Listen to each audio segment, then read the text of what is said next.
আজকের ভিডিওতে আমি আপনাদের সাথে সি-লক অ্যালগোরিদম নিয়ে আলোচনা করব।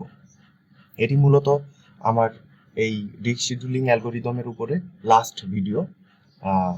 পূর্বে আমি যতগুলো অ্যালগোরিদম ছিল, এফসিএফএস, এসএসটিএফ, স্ক্যান, সি স্ক্যান, লক, এগুলোর উপরে অলরেডি ভিডিও তৈরি করে ফেলেছি। উপরে আই বাটনে লিঙ্ক দেওয়া থাকবে, আপনারা যারা দেখেননি তারা দেখে আসতে পারেন। আর এই ভিডিওটি শেষ করার পরে আমি আপনাদের সাথে কিছু টিপস অ্যান্ড ট্রিক্স শেয়ার করব, কিভাবে আপনারা এই সবগুলো অ্যালগোরিদম খুব সহজে মনে রাখবেন। তো চলুন ভিডিওটি শুরু করি। আচ্ছা, সেম টু সেম কোশ্চেন, আপনারা যারা আমার আগের ভিডিও দেখেছেন ওখানে যে কোশ্চেনটি ছিল এখানে সেই কোশ্চেনটি রেখেছি আমি, জাস্ট খালি অ্যালগোরিদম, ভিন্ন অ্যালগোরিদম অ্যাপ্লাই করব। তো এখানে আমি ফার্স্টে কি করেছি, এই যে আমাদের ট্র্যাক নাম্বারগুলো দেয়া ছিল সেগুলোকে আমি কি ফার্স্টে শর্ট করে নিয়েছি। শর্ট করার পরে আমি এভাবে এদের ডিস্টেন্স অনুযায়ী আমি এদেরকে বসিয়ে নিয়েছি। তারপরে এদের নিচে আমি স্কেল দিয়ে কিছু দাগ দিয়ে দিয়েছি। এখন সি-লকের ক্ষেত্রেও আমার দুইটা পদ্ধতিতে করা যায়, টোয়ার্ড হাই অথবা টোয়ার্ড লো। তো আমরা ফার্স্টে টোয়ার্ড হাই দেখব, দেন আমরা টোয়ার্ড লো দেখব। তো সি-লক মূলত কিভাবে কাজ করে, ইনিশিয়াল পজিশন থেকে যেহেতু আমরা টোয়ার্ড হাই নিয়ে কাজ করছি, রাইট সাইডে ইনক্রিজ হতে থাকবে, রাইট সাইডে বাড়তে বাড়তে বাড়তে বাড়তে শেষের এক ঘর আগে এসে থামবে। দেন এখান থেকে সোজা চলে যাবে লেফটে যে সবার শেষ ঘর আছে তার এক ঘর আগে পর্যন্ত। তো চলুন আমি দেখাচ্ছি। সি-লক মূলত সি স্ক্যানের সাথে অনেকটা সম্পৃক্ত। দেখেন, আমাদের ইনিশিয়ালি আমরা 50-তে আসি, এখান থেকে যেহেতু আমরা টোয়ার্ড হাই নিয়ে কাজ করছি, এখান থেকে নেক্সট রাইটে কি আছে 62, আমরা 62 কাছে চলে যাব। দেন কি আছে 64, তারপরে কি আছে 95, দেন 119, 123, 180। সি স্ক্যানের ক্ষেত্রে কিন্তু আমরা 199কে হিট করেছিলাম, বাট সি লকের ক্ষেত্রে কিন্তু আমরা করব না। কারণ লকের ক্ষেত্রেও আপনি যদি একটু মনে করার চেষ্টা করেন যে লকের ক্ষেত্রেও কিন্তু আমরা 180 পর্যন্ত এসে থেমে গিয়েছিলাম, দেন আমরা 40-তে চলে গিয়েছিলাম। বাট সি লকের ক্ষেত্রে আমরা কি করব, 180 থেকে আমরা সোজা অপর ডিরেকশনে, অপর প্রান্তের শুরুতে চলে যাব। বাট আমরা যেহেতু সি লক নিয়ে কাজ করছি সেহেতু আমরা শুরুতে যাব না, শুরুর এক ঘর আগে পর্যন্ত গিয়ে আমরা থামবো। শুরুর আগে কে আছে 11, তো আমরা 11কে হিট করব। এই যে এখন আমাদের কি বাকি আছে, আমরা তো 0কে নিতে পারবো না, লেফট সাইডে আমাদের কিন্তু আর কোনো পয়েন্ট নেই যাকে আমরা হিট করব। তো আমাদের 11-এর পরে আমরা কাকে হিট করব, অবভিয়াসলি রাইট সাইডে সর্বপ্রথম যে আছে কে আছে 34, আমরা 34কে হিট করলাম। 34-এর পরে কি আছে 50কে তো আমরা হিট করে ফেলেছি, সেক্ষেত্রে 50কে আমাদের আর নিতে হবে না। যদি 34-এর পরে আর কিছু থাকতো 50-র মাঝখানে তাহলে আমরা তাকে নিতাম। তাহলে কি করি, আমাদের ডায়াগ্রাম আঁকা শেষ। এখন আমরা যেটা করব, হেড মুভমেন্ট বের করব। তো দেখেন, হেড মুভমেন্ট বের করার ব্যাপারে আমি কি বলেছিলাম যে আমরা প্রথম থেকে সোজা যেতে থাকবো যতক্ষণ না পর্যন্ত আমাদের একটা টার্নিং পয়েন্ট আসে। দেখেন এখানে এসে কিন্তু আমাদের মুভমেন্টটা ঘুরে অন্যদিকে চলে গেছে, তার মানে এখান থেকে এই পর্যন্ত আমাদের একটা দূরত্ব।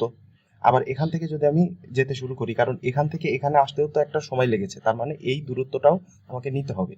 এখান থেকে যদি এই পর্যন্ত আসি, এখানে এসে দেখেন আবার একটা টার্নিং পয়েন্ট, তার মানে এখান থেকে এই পর্যন্ত একটা দূরত্ব, আবার এখান থেকে এই পর্যন্ত একটা দূরত্ব, কারণ এখান থেকে আবার নতুন করে শুরু হয়েছে, এখানে গিয়ে শেষ হয়েছে।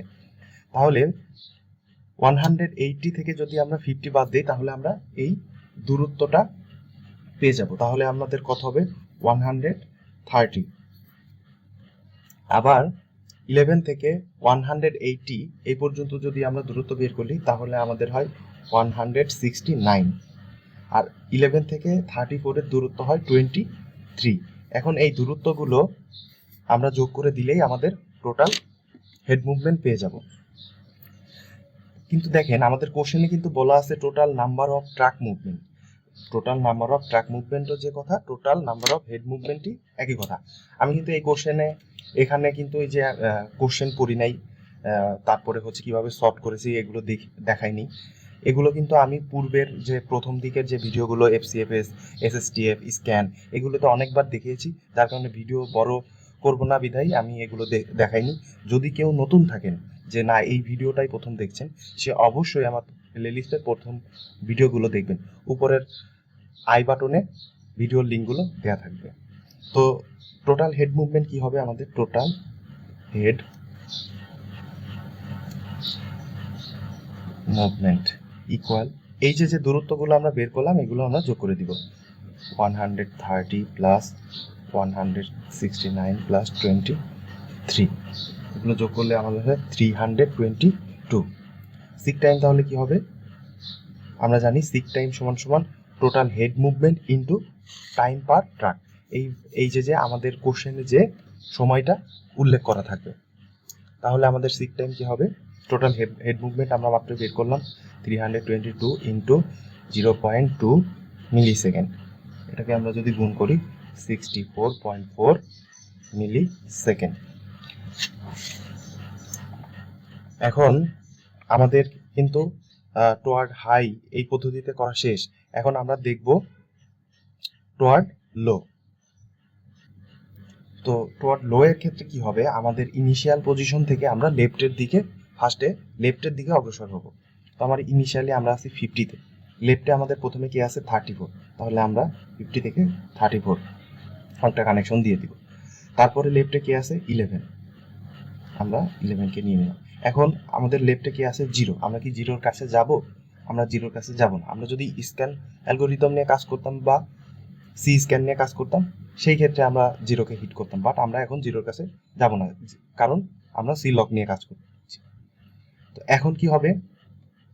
11 থেকে সোজা চলে যাবে অপোজিট প্রান্তের লাস্টে, বাট লাস্টে যাবে না, লাস্টের এক ঘর আগে থেমে যাবে, কারণ আমরা সি লক নিয়ে কাজ করছি। যদি স্ক্যান হইতো বা সি স্ক্যান হইতো, সেই ক্ষেত্রে আমাদের মানে সি স্ক্যান হইতো, সেই ক্ষেত্রে আমরা একদম অপোজিট প্রান্তের প্রথমে চলে যেতাম 199-এ। কিন্তু এটার ক্ষেত্রে কি হবে? আমরা লাস্টের এক ঘর আগেই থেমে যাব। তাহলে আমাদের লাস্টের এক ঘর আগে কি আছে 180, আমরা সোজা এখান থেকে 180-তে চলে যাব। এখন কি করব? এখন 180 রাইট সাইডে যে আছে তাকে তো আমরা নিতে পারবো না, আমরা লেফটে যারা বাকি আছে তাদেরকে এক একজনকে আমরা দিতে থাকবো।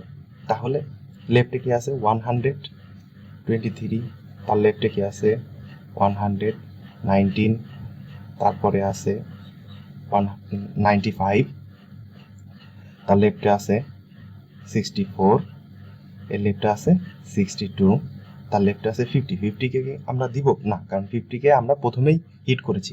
যেই পয়েন্টকে আমরা একবার হিট করব ওই পয়েন্টকে আমরা দ্বিতীয়বার কাউন্ট করব না। তাহলে আমাদের ডায়াগ্রাম আঁকা শেষ। এখন আমরা head movement, total head movement বের করব, তার জন্য আমাদের তো দূরত্ব বের করতে হবে। তাহলে এখান থেকে এখানের দূরত্ব যদি আমি বের করি, 50 থেকে 11 যদি বাদ দেই, তাহলে আমরা পাবো 39, এখানে আমরা পাবো 39। আবার এখান থেকে যদি এখানের দূরত্ব বাদ দেই, মানে দূরত্বটা বের করি, কারণ এখান থেকে তো হেডটা এই পর্যন্ত মুভ করেছে, তার মানে এখানে একটা সময় অতিবাহিত হয়েছে, যার কারণে এই পথের দূরত্বটাও আমাদের বের করতে হবে। তাহলে এখানে আমরা পাবো 169। আবার এখান থেকে যদি এখানের দূরত্বটা আমরা বের করি, তাহলে আমরা পাবো 118। তাহলে এই নাম্বারগুলো এখন আমরা যোগ করে দিলে আমরা টোটাল হেড মুভমেন্ট পেয়ে যাব। আপনারা কিন্তু পেন্সিল দিয়ে আমি যে নাম্বারগুলো লিখলাম এটা কিন্তু কখনোই লিখবেন না, আপনারা জাস্ট এই ডায়াগ্রামটা দেখাবেন এবং টোটাল হেড মুভমেন্ট এবং সিক টাইম বের করে দেখাবেন। তাহলে আমাদের টোটাল হেড মুভমেন্ট কি হবে? Equal 39 plus 169 plus 118। এটাকে যদি আমরা যোগ করি তাহলে আমরা পাবো 326। তাহলে সিক টাইম কি হবে? Seek time equal total head movement into আমাদের টাইম পার ট্রাক, এটা কোশ্চেনে দেওয়া আছে 0.2 মিলি সেকেন্ড। এটাকে আমরা গুণ করলে পাবো 65.2 মিলি সেকেন্ড। এখানে আমাদের অ্যান্সার কমপ্লিট। আচ্ছা, আমি প্রথম দিকের অ্যালগোরিদমে একটা কোশ্চেন এখানে অ্যাড করা ছিল, সেটা হচ্ছে হুইচ অ্যালগোরিদম ইজ বেস্ট। এই ধরনের কোশ্চেন যদি থাকে, আপনাদেরকে মূলত কোশ্চেন কি টাইপের হবে, আপনাদেরকে এরকম একটা কোশ্চেন দেয়া থাকবে। তো এখানে যেমন ইউজিং সি লক অ্যালগোরিদম, একটা অ্যালগোরিদম ইউজ করে কোশ্চেনটা সলভ করতে বলেছে। সেম কোশ্চেনের উপরে আপনাদেরকে 2টা বা 3টা অ্যালগোরিদম অ্যাপ্লাই করতে বলবে। তো 2টা বা 3টা অ্যালগোরিদম অ্যাপ্লাই করে তাদের টোটাল হেড মুভমেন্ট এবং সিক টাইম বের করতে বলবে, এবং লাস্টে বলবে যে কোন অ্যালগোরিদমটা বেস্ট এই সিনারিওর জন্য। তখন হচ্ছে আপনারা যার হেড মুভমেন্ট কম, তার কিন্তু সিক টাইম অবশ্যই কম হবে। তো যাদের যে অ্যালগোরিদমের হেড মুভমেন্টটা কম হবে, সেই অ্যালগোরিদমটা বেশি ভালো। তো এই ধরনের কোশ্চেন আসলে অবশ্যই আপনারা আশা করি পারবেন। তো ঠিক আছে, ধন্যবাদ সবাইকে, ভালো থাকবেন। আর আমি এই সব টপিকের উপরে আপনাদের রিভিশনের জন্য একটা পর্ব বা একটা ভিডিও দিব সামনে ইনশাল্লাহ, যেখানে হচ্ছে খুব সহজেই আপনি কিভাবে অ্যাটেন্ড করতে পারবেন একটা শর্ট ভিডিও আমি দিব ইনশাল্লাহ। প্লে লিস্টের লাস্টের দিকে আপনারা পেয়ে যাবেন। সবাই ভালো থাকবেন।